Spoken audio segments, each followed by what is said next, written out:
How to log in into PNC Bank online banking.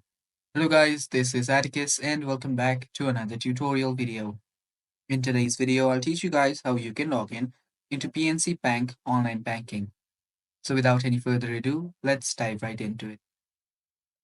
First step is open up your web browser and simply search for PNC. After you search for PNC Banking, you can then open up its website. After you open up its website, on the top right, you will see sign on option. Simply tap on sign on, and there you will see your sign in page or sign in pop up. All you have to then do is enter your user ID, your password, and then simply tap on sign on. If you don't have an account, you can tap on enroll in online banking as well. And if you've forgotten your user ID or password, you can retrieve it from here. If you want to make your login process easier for the future, tap on remember user ID and simply sign on, and you're basically good to go.